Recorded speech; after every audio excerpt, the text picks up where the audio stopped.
पूज्य गुरुदेव संत श्री असंग देव जी से जुड़े रहने के लिए हमारे इस चैनल को सब्सक्राइब कीजिए और नए नए वीडियो सबसे पहले देखने के लिए बेल आइकन को दबाना ना भूलें। दुख हरता बन के चले आना प्रभु जी चले आना। सुख करता बन के दुख हरता बन के चले आना प्रभु जी चले आना। तुम कबीर रूप में आना, तुम कबीर रूप में आना। ज्ञान साथ लेके ध्यान साथ लेके चले आना गुरु जी चले आना। ज्ञान साथ लेके ध्यान साथ लेके चले आना प्रभु जी चले आना। सुख करता बन के दुख हरता बन के चले आना गुरु जी चले आना। सुख करता बन के दुख हरता बन के चले आना प्रभु जी चले आना। तुम क्षमा रूप में आना, तुम क्षमा रूप में आना। बुद्धि साथ लेके शुद्धि साथ लेके चले आना प्रभु जी चले आना। बुद्धि साथ लेके शुद्धि साथ लेके चले आना प्रभु जी चले आना। कभी राम बन के कभी श्याम बन के चले आना प्रभु जी चले आना। कभी राम बन के कभी श्याम बन के चले आना प्रभु जी चले आना। सुख करता बन के दुख हरता बन के चले आना प्रभु जी चले आना। सुख करता बन के दुख हरता बन के चले आना प्रभु जी चले आना। बोलिए सद्गुरु भगवान की जय, संत भगवान की जय, भक्त भगवान की जय।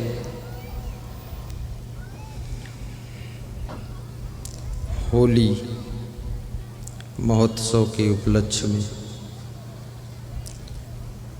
अठपहरा की धरती पर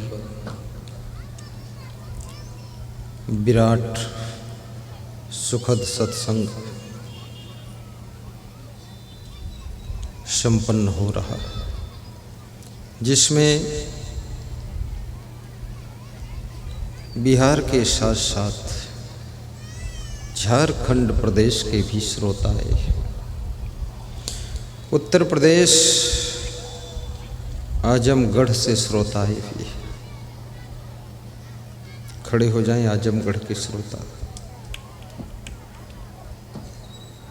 उत्तर प्रदेश आजमगढ़ कहाँ है? Madhya Pradesh Arjun Singh Raghuvanshi, sub inspector Bhopal. बैठिए। कुंडरीक नागपुर महाराष्ट्र, आशीर्वाद। विभिन्न प्रदेशों से श्रोताओं का आगमन हुआ है। माताओं बहनों से मैं निवेदन करूंगा, शांति बनाए रखें, अपने अपने बच्चों को संभाल कर रखें। आवाज न होने पाए। साहिब बंदगी शुभारंभ करूं।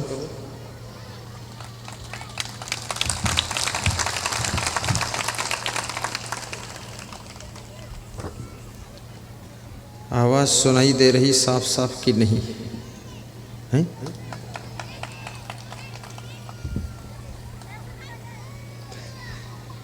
ये रोना धोना कौन कर रहा है? अपने अपने बच्चों को कंट्रोल करो। नवयुवक कार्यकर्ता महिलाओं की तरफ शांति स्थापित करने में मदद करें।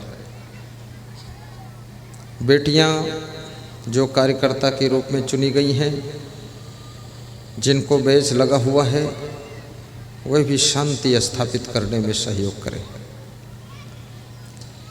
साहिब बंदगी। अभी आप सुन रहे थे विधायक श्री मनीष कुमार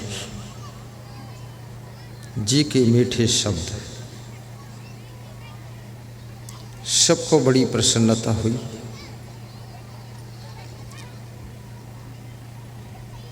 और उनको सुनने के बाद मैं भी बहुत प्रभावित हुआ कि उनकी वाणी में ओजस्विता है और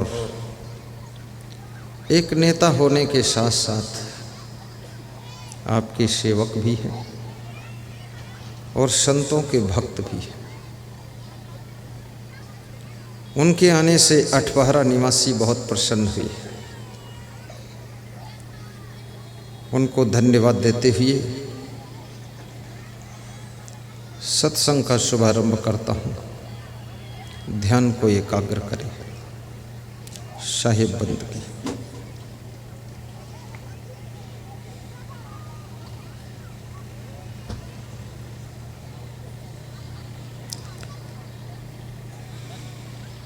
सदगुरु कबीर साहब से किसी भक्त ने प्रश्न पूछा है,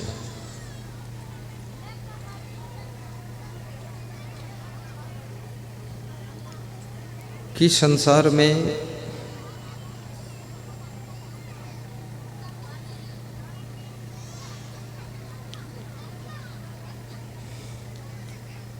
मनुष्य को जीवन कैसे जीना चाहिए।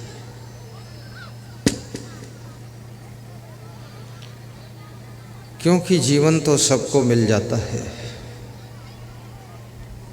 परंतु जीवन जीने का ढंग सबको नहीं मिलता है।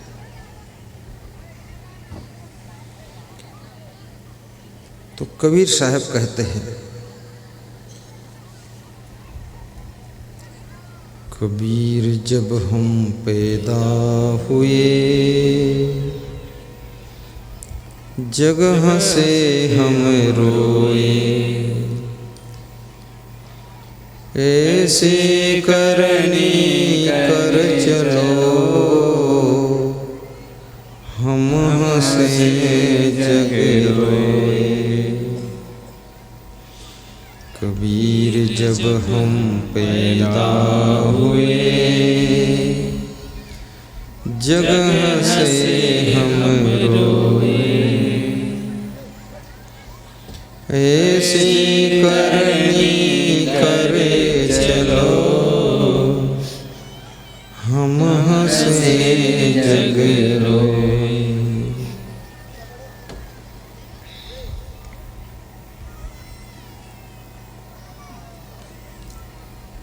रोने और हंसने के बीच में जिंदगी की धारा प्रवाहित होती है। कभी सुख, कभी दुख,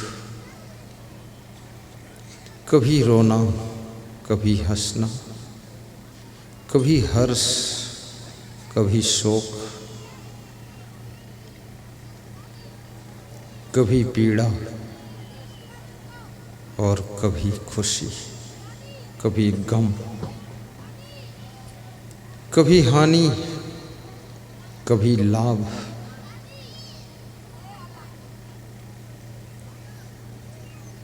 कभी जन्म, कभी मृत्यु, कभी जीत, कभी हार।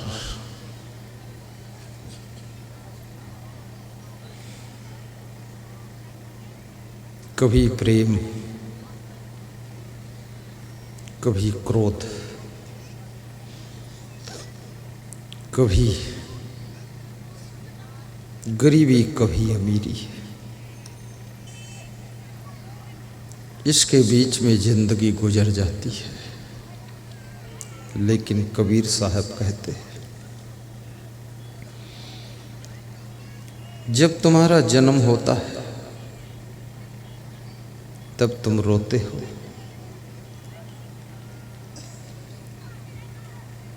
और जब तुम्हारी मृत्यु होती है तब तुम्हारे घर के लोग बहुत रोते हैं। और जिसकी मृत्यु हो जाती है, मुर्दा रोता नहीं, मुर्दा शांति से पड़ा रहता है, शांति से लेटा रहता है। मुर्दे को पकड़ पकड़ करके जिंदा लोग सब रोते हैं, उसके हाथ पांव भी हिलाते हैं। कहीं भी थोड़ा बहुत होश बचा हो तो जिंदा हो जाए।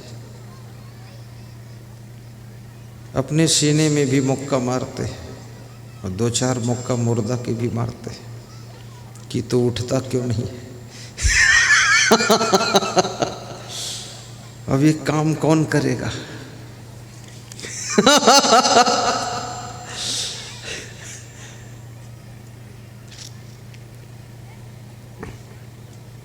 तुम्हारे मरने के बाद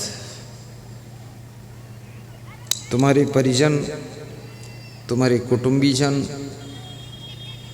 तुम्हारी पत्नी, तुम्हारे माँ बाप, तुम्हारी बहन बहुत रोएंगे। वे रोएंगे जिनको तुमने जिंदगी भर सहारा दिया है, खुशियां दिया है, जिनके मददगार तुम रहे हो, सब रोएंगे। तुम दुनिया के लिए एक आदमी हो, लेकिन अपने परिवार के लिए तुम पूरी दुनिया हो। इसलिए तुम्हारी मृत्यु से परिवार के लोग दुख में डूब जाते हैं। इसलिए बहुत जल्दी मत मरा करो, 100 साल से पहले मत मरो। तुम कहते हो कि मैं मरना नहीं चाहता हूं, फिर भी मर जाता हूं, तो मैं क्या करूं? तुम मरना नहीं चाहते हो, फिर भी मर जाते हो। ये पूर्व जन्म के कर्मों का प्रभाव है। इसे प्रारब्ध कहते हैं। जितने दिन, जितने क्षण, जितने घंटे, जितने साल जीने के लिए कर्मों के संस्कारों का बंडल लेकर आए हो, उतने ही वर्ष जियोगे। उसको घटाने और बढ़ाने का कोई उपाय नहीं। ऐसे मृत्यु को रोकने के लिए मृत्युंजय मंत्र जपा जाता है। और विचारक कहते हैं कि मृत्युंजय मंत्र जपने से मृत्यु रुक जाती है, मृत्यु टल जाती है। 10 साल तक मृत्यु को टाला जा सकता है। लेकिन मैं कहता हूँ, जिस मृत्यु को किसी भी मंत्र के जप से 10 साल तक टाला जा सकता है, और ज़्यादा जप किया जाए तो 20 साल भी टाला जा सकता है। और जप बंद ही न किया जाए तो हमेशा के लिए भी टाला जा सकता है। क्योंकि जिस ट्रैक्टर को 10 फीट आगे ढकेला जा सकता है, तो और ताकत लगाओ, ढकेलते रहो तो 20 फीट भी ढकेल सकते हो। क्या कोई ऐसा मंत्र है जो आपकी मृत्यु को टाल सके? क्या कोई ऐसा तंत्र जंत्र है जो आपकी मृत्यु को रोक सके? यदि मृत्यु को रोकने का कोई उपाय होता तो राम और कृष्ण कबीर और क्राइस्ट, तुलसी और महावीर, बुद्ध और जरथुस्त्र, कन्फ्यूशियस और गुरजियफ, विवेकानंद और रामकृष्ण, विशाल देव और कबीर देव आज शरीर हमारे आपके बीच में जीवित दिखाई देते, और उनका दर्शन करके, उनके चरण छू करके हम आप सब अपने आप को कितना धन्य समझते हैं।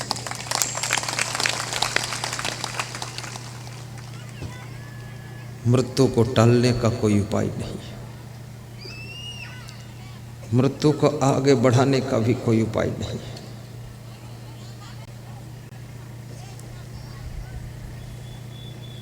और समय पूरा हुए बिना मरने का भी कोई उपाय नहीं। ऐसा कोई व्यक्ति शायद बिरले होगा जो अपने जीवन में 2-5 बार आत्महत्या करने को न सोचा हो, लेकिन फिर भी वो आत्महत्या नहीं कर पाया, क्योंकि अभी जिंदगी शेष है। सोचना सरल है, करना कठिन है। लेकिन तुम ये भी मत सोचना कठिन है फिर भी मैं कर दूंगा, करने की जरूरत भी नहीं। आत्महत्या करके तुम ज्ञानी नहीं कहलाओगे। अज्ञानी ही आत्महत्या करता है। अज्ञानी ही बकरे, भेड़ा और सूअर की बलि देता है। ज्ञानी किसी प्राणी की बलि नहीं देता है, और ज्ञानी कभी आत्महत्या नहीं करता है। ज्ञानी जब करता है तो ज्ञान की तलवार लेकर के काम, क्रोध, लोभ, मोह के राक्षसों की हत्या करता है, बुराइयों की हत्या करता है, अवगुणों को मारता है और अपनी जिंदगी को धन्य बनाता है। बकरे की बलि चढ़ाने की आवश्यकता नहीं। बकरा मैं करता है, तुम भी तो मैं करते हो। आपके अंदर मैं रूपी अहंकार भरा हुआ है। अपने अहंकार रूपी बकरे को ज्ञान की तलवार से काटकर समर्पित कर दीजिए। अहंकार की बलि करो, क्रोध की बलि करो, लोभ की बलि कर दो। ये लालच, ये गुस्सा,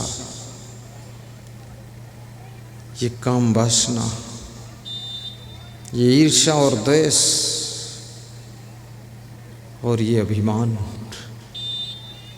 अभिमान ही तो रावण है, क्रोध ही तो राक्षस है। चाणक्य से किसी भक्त ने पूछा है कि यमराज को आपने देखा है?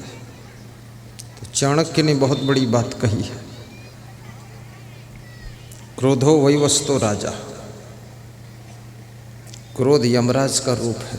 वैवस्तो माने यमराज। जिस समय क्रोध आता है वो यमराज का साक्षात दर्शन है, और जिसको बहुत क्रोध आता है वो राज्य और लक्ष्मी का अधिकारी नहीं बन सकता है। सन्यच्छति यो न बेगम उत्थितम क्रोधा हर्षयो साश्रियो भाजनम राजन यश्च आपत्स न मुह्यति। विदुर जी कहते हैं, जो क्रोध के घूंट को पी जाता है और हर्ष की खुशियों को भी हजम कर जाता है, जिसको क्रोध विचलित नहीं कर पाता है और जिसको हर्ष फुलाव नहीं दे पाता है, वह व्यक्ति राज्य और लक्ष्मी का अधिकारी बनता है, और उसके भविष्य में आपत्तियां भी आने से रुकने लग जाती हैं। इसलिए अपने क्रोध को वश में करना, और याद रखना, हर्ष को भी पचाना सीखना। हर्ष में फूलना मत और क्रोध की आग में जलना मत और दूसरों को जलाना मत, तो राज्य और लक्ष्मी प्राप्त होने का रास्ता साफ हो जाएगा। जिन राजनेताओं को बहुत क्रोध आता है उनके सहयोगी धीरे धीरे कम होने लग जाते हैं। जिन नेताओं को बहुत क्रोध आता है वो गुस्सा में पार्टी छोड़कर दूसरी पार्टी में चले जाते हैं। और याद रखना, अपना घर छोड़कर दूसरे घर में ज़्यादा सम्मान नहीं हो सकता। बहुत शिखर पर जाने की संभावना खत्म हो गई।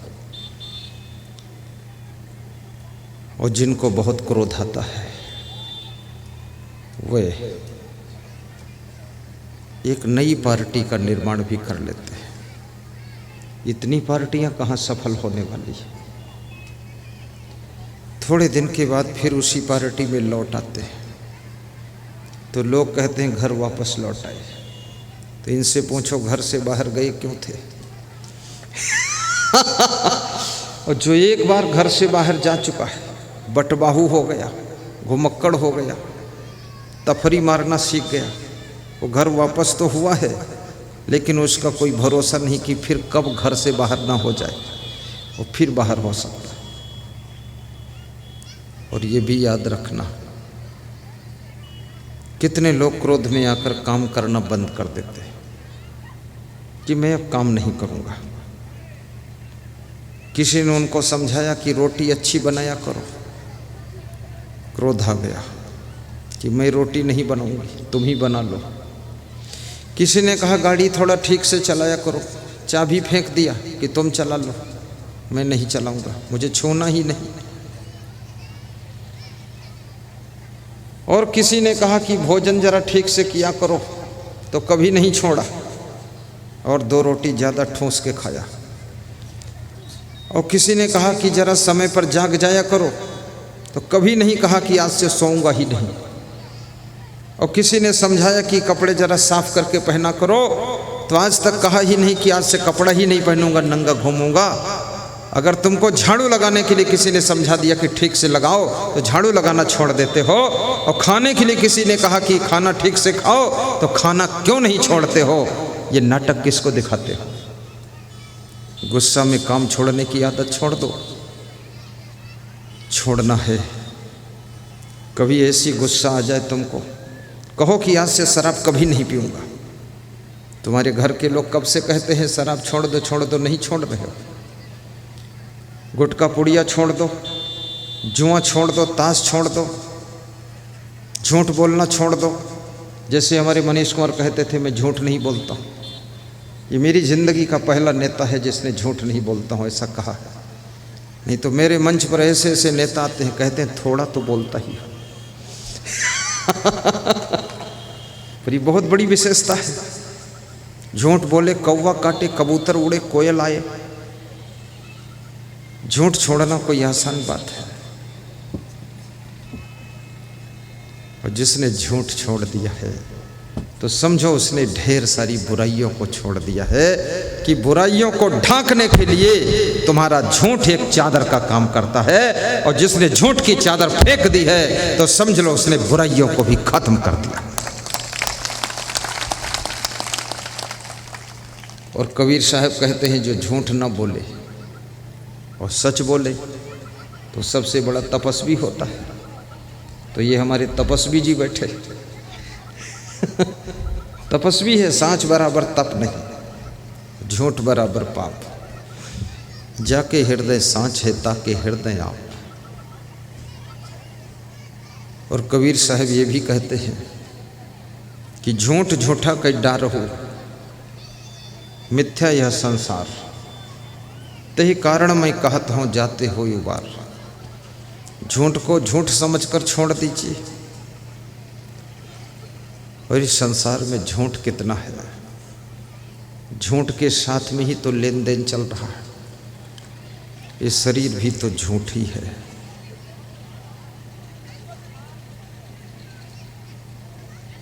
झूठे बनिज व्यापार। कबीर साहब भी सत्य बोलते थे। कबीर साहब कहते थे सांच कहूँ तो सब जग खींचे। खींचे माने नाराज होना।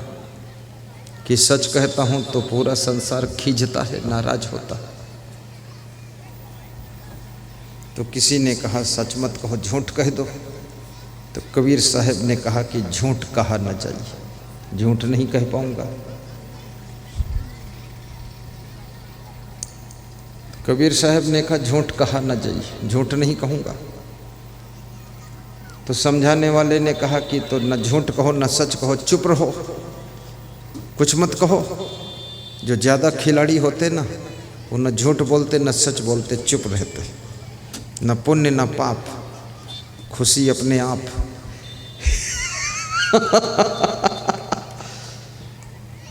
तो कबीर साहब से किसी ने कहा कि न सच बोलो न झूठ बोलो, चुप रहो। तो कबीर साहब कहते हैं बिना कहे मोहि रहा न जाइए, बिना कहे मैं रह नहीं पाऊंगा। सच बोलता हूं तो जगत नाराज होता है और झूठ बोल नहीं सकता, और तुम कहे तो चुप रहो तो चुप रह नहीं सकता। बिना कहे मोहि रहा न जाई और बिरही ले ले कुकुर खाई। साहब कहते कहूँगा जरूर। तो कहने के नाम पर भी कबीर साहब क्या कहते हैं? कहने के नाम पर कबीर साहब कहते हैं तेरा साईं तुझ में जाग सके तो जाग, जो तिल माही तेल है चकमक माही आग। भगवान को, अल्लाह को तुम बाहर कहाँ ढूंढते हो? तुम्हारा साईं तुम्हारे अंदर ही बैठा हुआ है। ईश्वर सर्वभूतानां हृदय से अर्जुन तिष्ठति। ईश्वर समस्त प्राणियों के अंदर निवास करता है, ऐसा श्री कृष्ण अर्जुन को समझा रहे हैं। जब सबके अंदर ईश्वर निवास करता है, बड़े आश्चर्य की बात है, अचंभा लगता है कि सबके अंदर ईश्वर बैठा हुआ है, फिर भी ये लोग व्यभिचार कैसे कर रहे हैं? और व्यभिचार कर रहे हैं तो इनको ईश्वर रोक क्यों नहीं रहा? अंदर ईश्वर बैठा, ये बाहर से दारू गट गट कैसे पी रहे हैं? अंडा मुर्गी बकरी कैसे खा रहे हैं? कुकरी खा रहे हैं, चोरी कर रहे हैं, छल कपट कर रहे हैं, बेईमानी कर रहे हैं, मारपीट कर रहे हैं, व्यभिचारी कर रहे हैं, उल्टा पलटा कर्म कर रहे हो। अंदर बैठा क्या कर रहा है? ये अंदर क्यों बैठे हो? ये बाहर वाले को पकड़ो। इतना कुकर्म हो रहा है, अंदर बैठे क्या बना रहे हो? मैं कभी कभी इस बात पर विचार करता हूँ, या तो अंदर जो बैठा है वो बहुत कमजोर है, बाहर वाले को रोक नहीं पाता है, और जब अंदर वही बैठा है तो ये बाहर कौन है? बाहर कौन है? ये शराब कौन पी रहा है? ये किसने इजाजत दिया है शराब पीने की? धन्यवाद। विधायक जी जा रहे, एक बार ताली बजा दो जाते जाते। वाह वाह, पुनः पधारसो, पुनः पधारसो। साहिब बंदे निकल जाने दो चुपके चुपके, ज़्यादा लोग पीछे मत जाओ, नहीं तुम भी विधायक बन जाओगे। कौन कौन पीछे जा रहा? रजनीश मत जा, नहीं तू भी विधायक बनेगा। कौन जा रहा? आशीष, तू क्या मिनिस्टर बनना? बोतल लिए दौड़ता पास। लौट आओ, अटपाला में रहो, विधायक सब मत बनो। साहिब बंदगी, बैठो बैठो। ये महिलाओं को कौन समझाएगा आवाज़ ना करे? ये बहुत तकलीफ है इनको।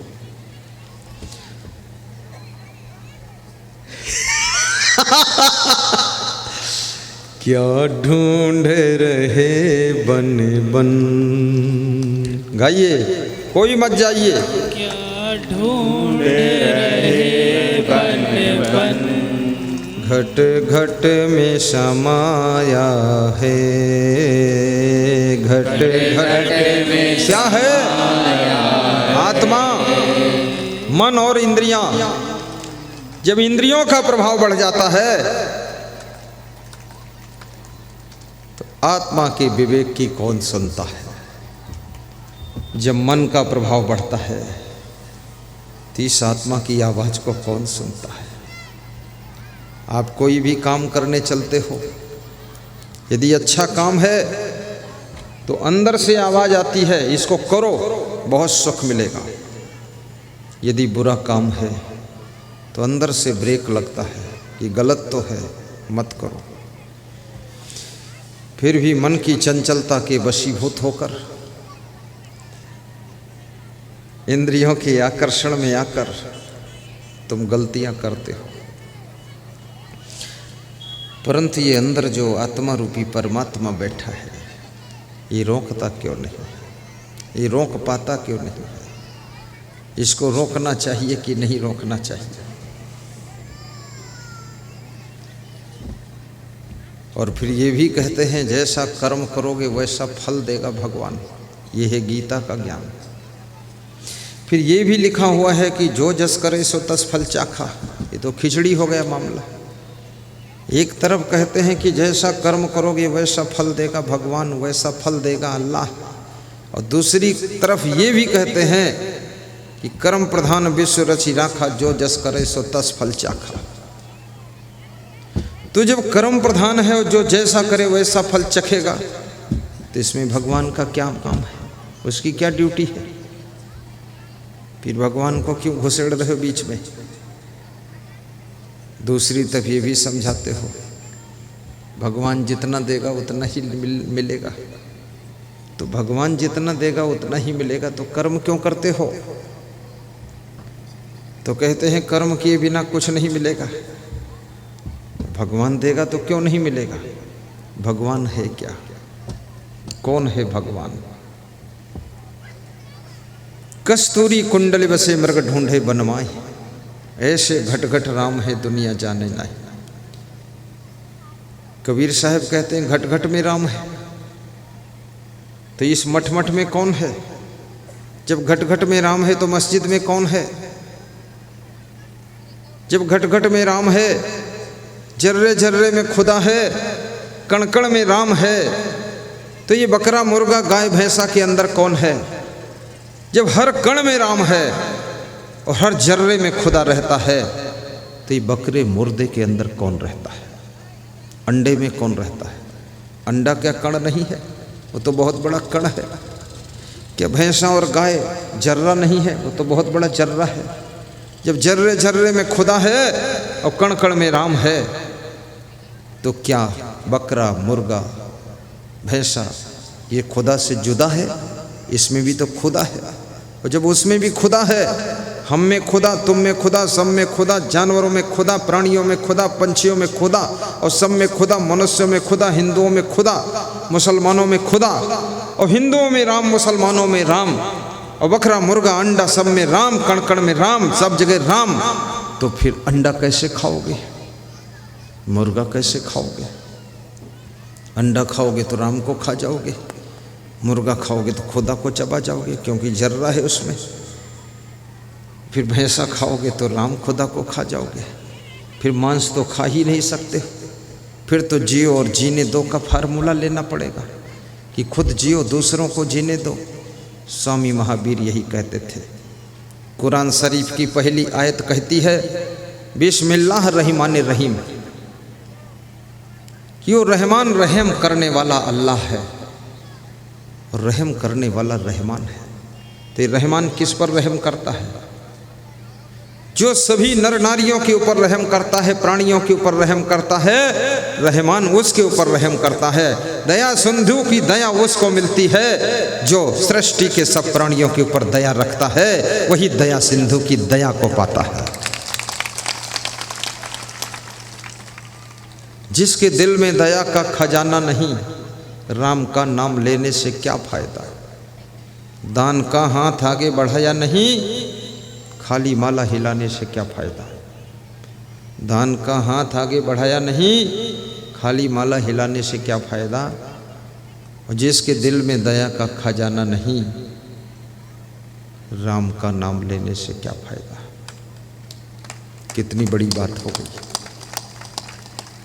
तो राम का नाम लेने से फायदा नहीं है और दिल में दया का खजाना नहीं है, और दिल में दया का खजाना नहीं है, तो क्या रावण का नाम लेने से फायदा हो जाएगा?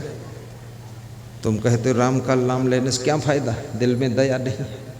चलो दिल में दया नहीं मैं मानता हूँ, तो क्या रावण का नाम लो उससे फायदा होने वाला? अरे दिल में दया का खजाना नहीं है तो राम और कृष्ण, रावण और कंस किसी का नाम लेने से कोई फायदा नहीं है, क्योंकि राम कोई और नहीं है। राम तो दया की मूर्ति है, करुणा की मूर्ति है। कृष्ण और कोई नहीं है, कृष्ण तो प्रेम की मूर्ति है। अगर प्रेम, करुणा और दया तुम्हारे अंदर है तो समझ लो राम और कृष्ण का प्रभाव तुम्हारे अंदर पैदा होगा।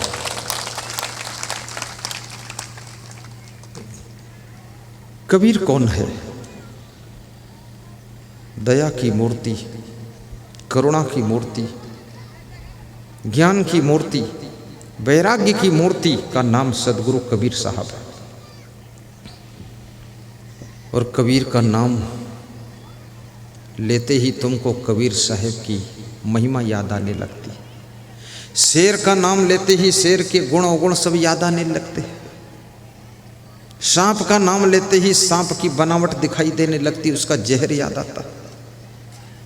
बिच्छू का नाम लेते ही तुमको संदेह होता कि पास पड़ोस बिच्छू तो नहीं रेंग रहा। नाम लेने से क्या फायदा है? नाम लेने से बहुत फायदा है। तुम जब मेरा नाम लेते हो ना, असंग देव, असंग साहेब, असंग दास, असंग, तुमको तुरंत ये अठपहरा का पंडाल दिखाई देने लगेगा, ये व्यास गादी दिखाई देगी, ये सुंदर चांदनी, सुंदर पर्दे, ये सारा नजारा नजर आने लग जाएगा मेरा नाम लेते ही। नाम के पीछे बहुत बड़ी यादें छिपी होती है। इसलिए कहते हैं चित्र भी उसका देखो जिसका चरित्र अच्छा हो। जिसका चरित्र अच्छा नहीं उसका चित्र देखोगे तुम्हारे चरित्र पर बुरा प्रभाव पड़ने लग जाएगा।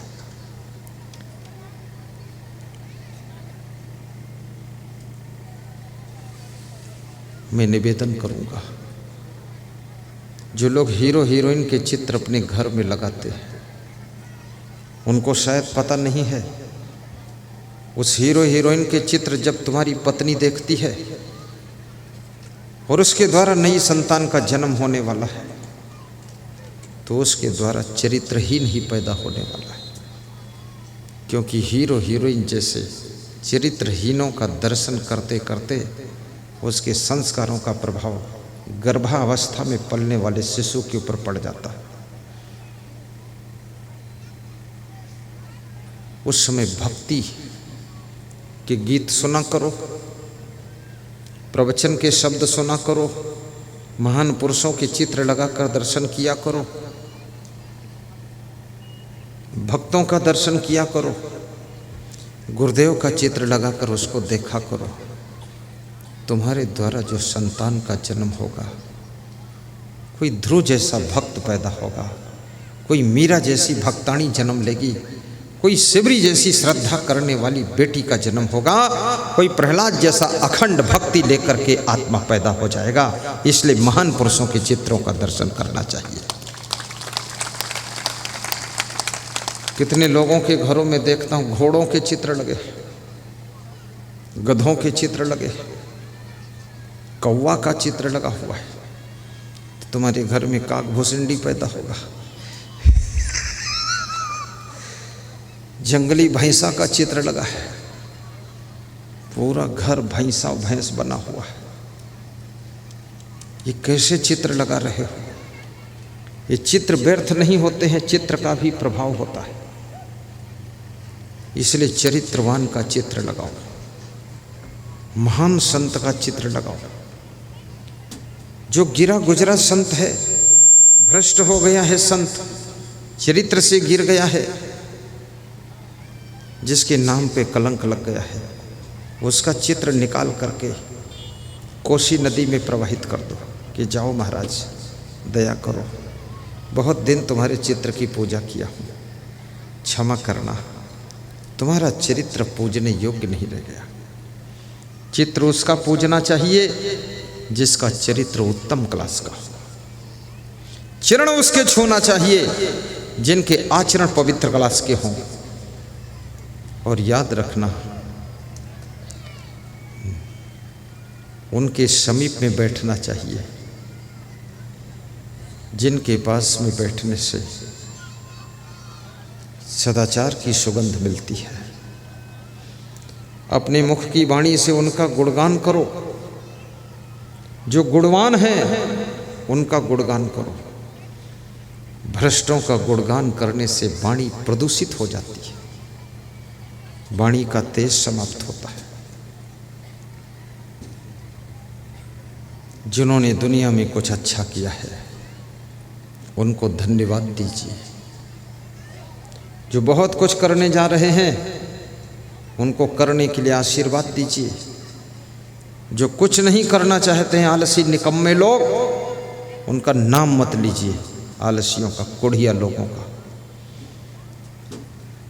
और जो रात दिन देश की उन्नति के लिए, गांव की उन्नति के लिए, घर की उन्नति के लिए, धर्म की रक्षा के लिए चिंतन करते हैं, ऐसे लोगों को प्रोत्साहन पुरस्कार दीजिए कि आप धन्य हैं जो पूरे देश के लिए सोच रहे हैं। थोड़ा स्वार्थ से ऊपर उठिए, परमार्थ के बारे में भी सोचिए, धर्मार्थ के बारे में भी सोचिए, सेवार्थ के बारे में सोचिए।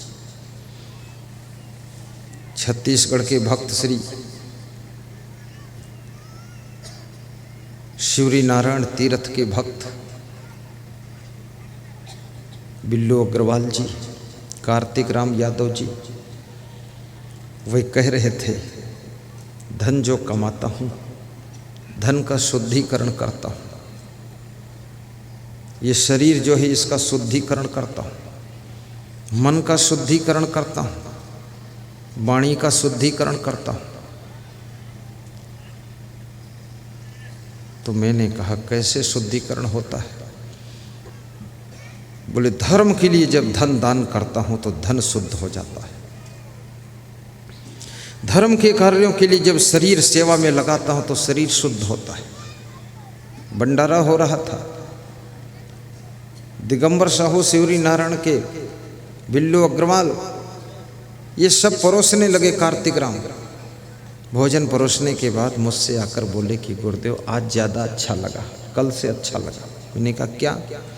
बोले कल भोजन नहीं परोसा था, दूर खड़े होकर हाथ हिलाता था।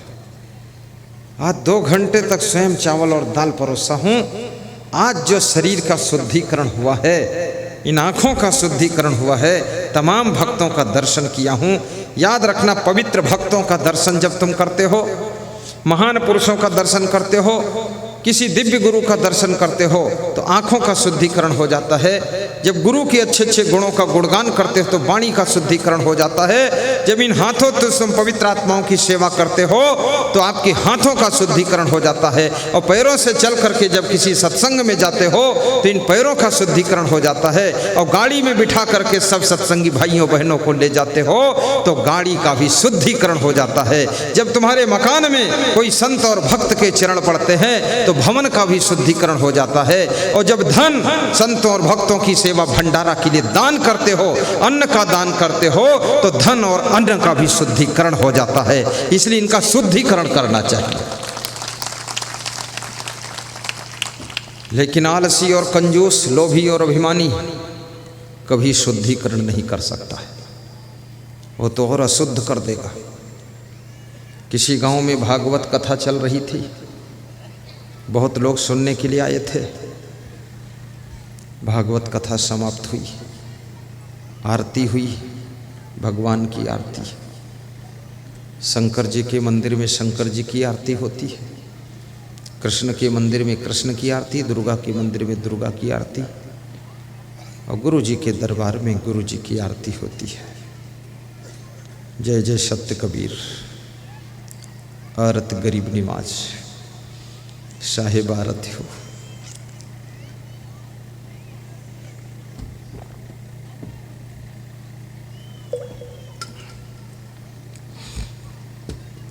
बड़ी मजे की बात हुई, आरती का दर्शन कराया गया, सब श्रोताओं में आरती पहुंची। श्रोता आरती की थाल पर ऐसे हाथ करके मस्तक में लगाते, अपनी श्रद्धा अनुसार 10, 20, 50, 100 रुपये आरती की थाल में दान डालते, धन का शुद्धिकरण करते। एक आदमी बड़ा कंजूस बैठा था श्रोताओं के बीच में। उसके सामने जब आरती पहुंचने लगी तो उसने सोचा अब क्या करूं, अब तो देना ही पड़ेगा। अड़ोस पड़ोस के लोग दे रहे हैं, उनके संकोच में देना पड़ेगा। कभी कभी तुम देना नहीं चाहते हो, लेकिन पड़ोसी देता है तो उसके संकोच में तुम दे देते हो। देने का मन नहीं था, देने के बाद पछताते भी हो, कहाँ फंस गए, 50 रुपया देना पड़ा। अब कल से दोबारा नहीं जाऊंगा, दूंगा नहीं, चमड़ी चली जाए पर दमड़ी नहीं जाने दूंगा। कंजूस मक्खी चूस, तो कंजूस आदमी जो बैठा था, लोभी कभी दान नहीं करता है। लोभी दान देने वालों की भी निंदा करता है कि ये बेवकूफ़ लोग हैं जो देते हैं, और लोभी कंजूस दान लेने वालों की भी निंदा करता है कि सब बटोर बटोर कर लिए जा रहे हैं। और लोभी चंदा लेने वालों की निंदा करता है, कंजूस। और लोभी चंदा देने वालों को भी बताता है कि इनकी बुद्धि नहीं दे रहे, क्यों दूं। लेकिन उस लोभी को जब दारू पीना होता है तो 500 का नोट निकालता है, और इंग्लिश बियर, महा ठंडी beer, aristocrat, Bagpiper, whisky company की लेता शराब, तब पीता है। कहता है दान करना है तो दारू में करो, साधु को क्यों दान दो, भंडारा में क्यों दान दो, जिसको देना होगा देगा, मैं तो दारू भट्टी पर दूंगा।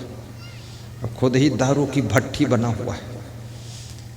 पीता है 2 बोतल, और 1 बोतल खोपड़ी के ऊपर डाल लेता कि हर हर गंगे, गंगा से ज़्यादा पवित्र जल दारू की बोतल का जल है, थोड़ा छिड़क लो अपने ऊपर, आती रहेगी बदबू, गंध भरी रहेगी कमरे में, जिधर निकलोगे बदबू नारायण दास नाम रखा जाएगा। घूमते रहो फोकटनाथ।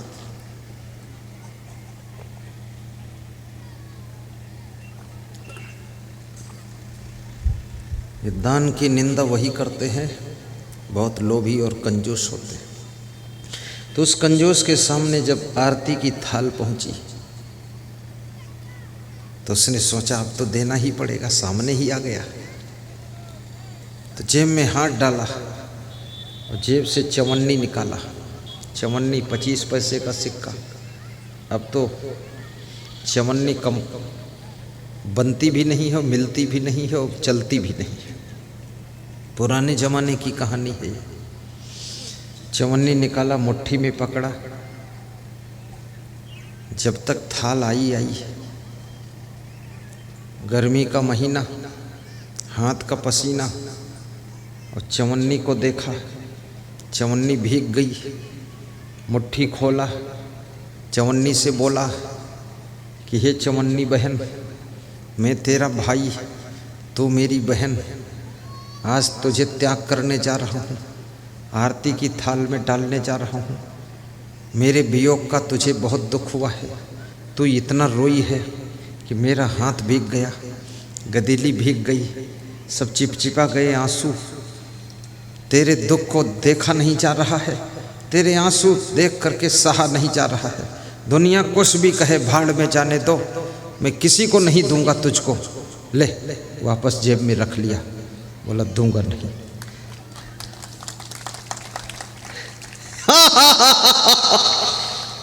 लेकिन आरती की थाल वाला भी जिद्दी था, सामने ही लेकर खड़ा हो गया कि जब तक कुछ डालोगे नहीं हटूंगा नहीं।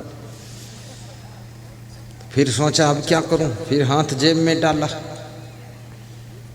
फिर उसके हाथ में चवन्नी आई, चवन्नी को देखा, बोला अभी भी रो रही हो, सब आंसू चिपचिपा रहे हैं। ले आरती की थाल लेकर खड़ा है तो खड़ा है, पर मैं दूंगा नहीं, अंदर बैठो। आरती की थाल के ऊपर हाथ घुमाया और आरती की थाल से 100 का नोट निकाल कर जेब में रख लिया और चवन्नी से कहा ले तेरा बड़ा भाई साथ में बिठा दिया हूँ, मौज कर, अब रोना मत, इसके साथ रहो।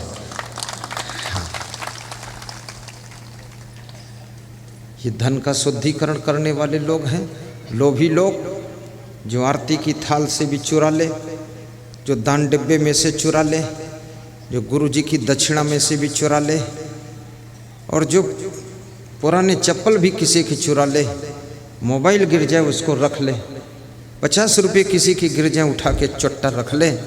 ऐसे चट्टा लोगों का कल्याण कहाँ होगा। याद रखना, त्याग करने वालों का कल्याण होता है, लोभियों का कल्याण कभी होता ही नहीं। आरती की थाल का दर्शन जब करो, खाली हाथ नहीं, 1 रुपया, 5 रुपया, 10 रुपया उसमें अर्पित करो। आरती की थाल में दिया गया दान बूढ़ी, लूली, लंगड़ी, कमज़ोर, अंधी, टांग टूटी गायों की सेवा के लिए गौशाला में भेजा जाता है। इसलिए गायों की सेवा के लिए 1 लाख नहीं दे सकते हो, लेकिन 2, 5, 10 रुपये आरती का दर्शन करते समय अर्पित करोगे, गायों की सेवा होगी, उससे गौ माता का आशीर्वाद मिलेगा, तुम्हारी दुर्घटना टलेगी, बीमारी टलेगी, घर की आपदा टलेगी, दुख टलेंगे। गौ सेवा करने से, पंछियों की सेवा करने से, मछलियों की सेवा करने से, कुत्ते बिल्ली की सेवा करने से, याद रखना दुर्घटनाएं टल जाती है, आपत्तियां टल जाती हैं, बीमारियां टल जाती हैं, और माता पिता की सेवा करने से उम्र बढ़ जाती है। बड़े बुजुर्गों का सम्मान करने से आपका स्वास्थ्य अच्छा रहता है, और गुरु की सेवा करने से आपके अंदर ज्ञान की वृद्धि होती है, और महान पुरुषों की सेवा करने से आपके अंदर महानता का जन्म हो जाता है। इसलिए महान पुरुषों की भी सेवा करना चाहिए।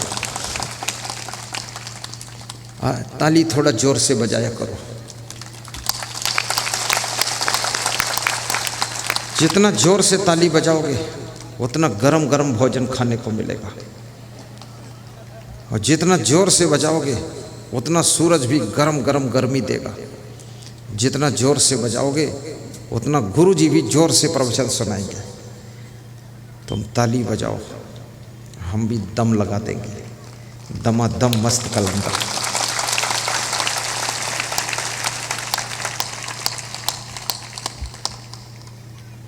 बहुत प्रेम है आप सभी का। ऐसे कितने लोग हैं जिनके मन में इच्छा है कि अब बिहार बार बार मत आना, हो गया बहुत प्रवचन तुम्हारा, अब नहीं देखना चाहते तुमको। वे सब लोग हाथ ऊपर उठा दो।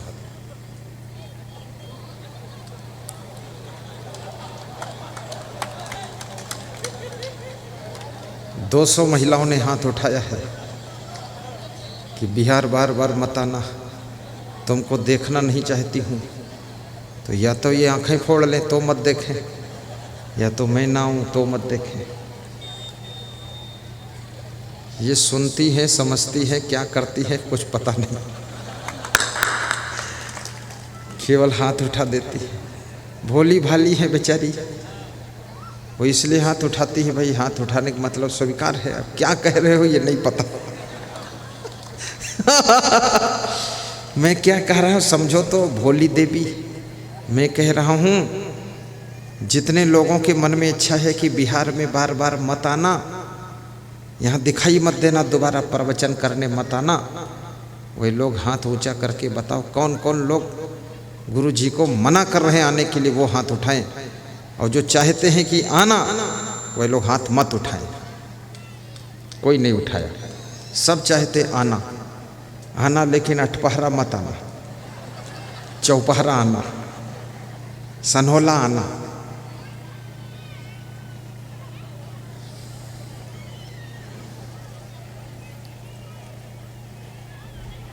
शकरामा आना, सकरामा आऊँगा। ऐसे कितने लोग हैं जिन्होंने टीवी में, मोबाइल में हमको देखा है? दोनों हाथ उठाकर बता दीजिए। सबने देखा है, नीचे कर लो। तुम्हारे सबके मन में इच्छा ही। ऐसे कितने लोग हैं जिन्होंने पहली बार आमने सामने देखा है? आमने सामने हाथ उठाओ। अच्छा, इतने लोग हैं। ऐसे कितने लोग हैं जो अठपहरा से पहले भी कहीं देख चुके थे? वो हाथ उठाओ। अरे बहुत लोग देख चुके, तो बार बार क्यों देखने आते हो? क्या बदल गया हो? बार बार देखने आना पड़ेगा, और बार बार मुझको आना पड़ेगा, क्योंकि जिससे प्रेम हो जाता है उसको बार बार देखने का मन होता है, बार बार सुनने का मन होता है।